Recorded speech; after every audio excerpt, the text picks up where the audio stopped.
Hello.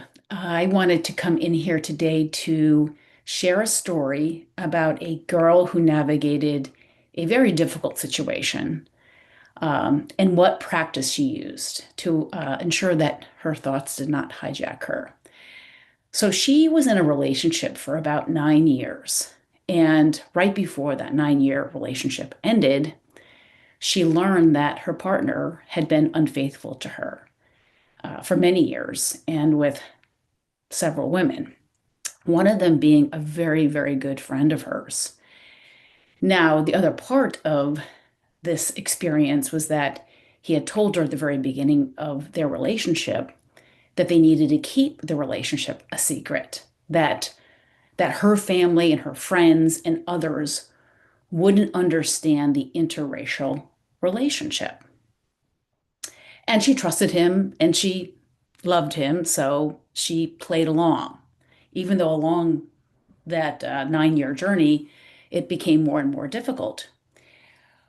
Well, learning about this, she was very uh, sad, angry. It was all kinds of emotions. She was frustrated. She was almost disappointed in herself that she hadn't seen some of these signs.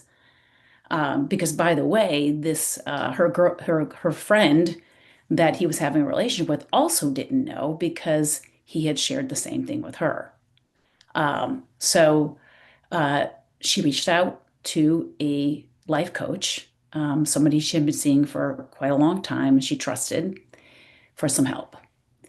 And he encouraged her to start this practice, which was simply to get a notebook, a journal, and at least once a day, she would determine what time of day that was, what was best for her, is to take the first page and write all of her feelings, unfiltered, just get it all out.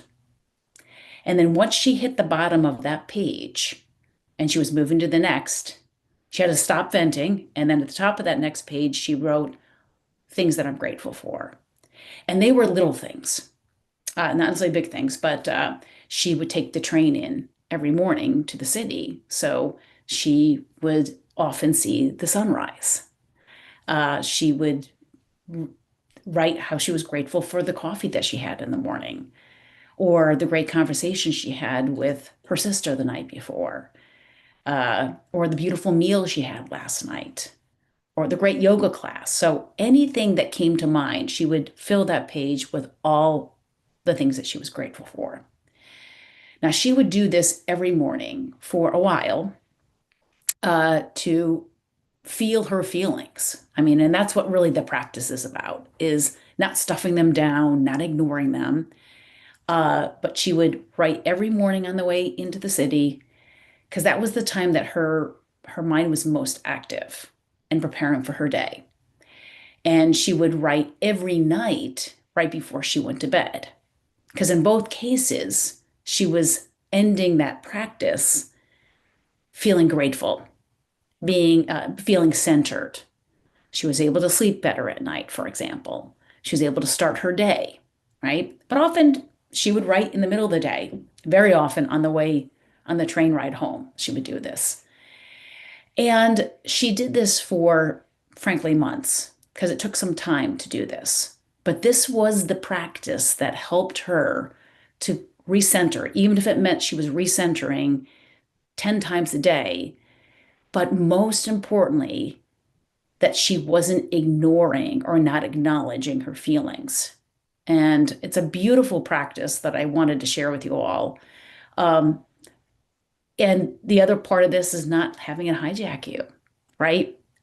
We've all had some experiences where sometimes we can cycle and it's kind of like being in the gerbil wheel and you're repeating the same story over and over again. And that's what you tend to experience more and more.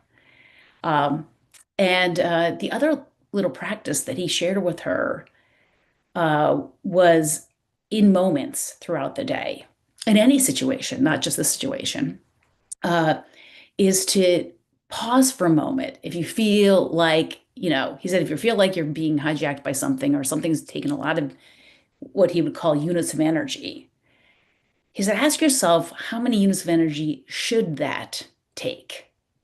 And he used a hypothetical example. If you have, if each of us have 100 units of energy every day, think about how you're going to use those units of energy. So if you feel like a situation, an interaction similar to what this young girl experienced was taking a lot of units of energy, which is understandable, but the choice is, do I want to use those units of energy for that situation?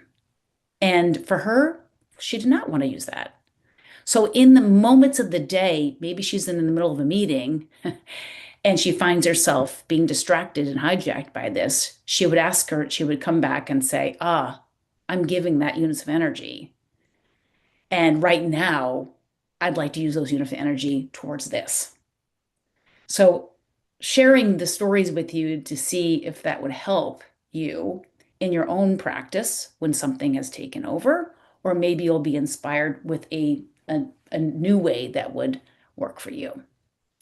Anyways, I hope this was helpful, and would love to have you share in the comments experiences that you've had and how you have navigated situations like this, or if you've used this practice.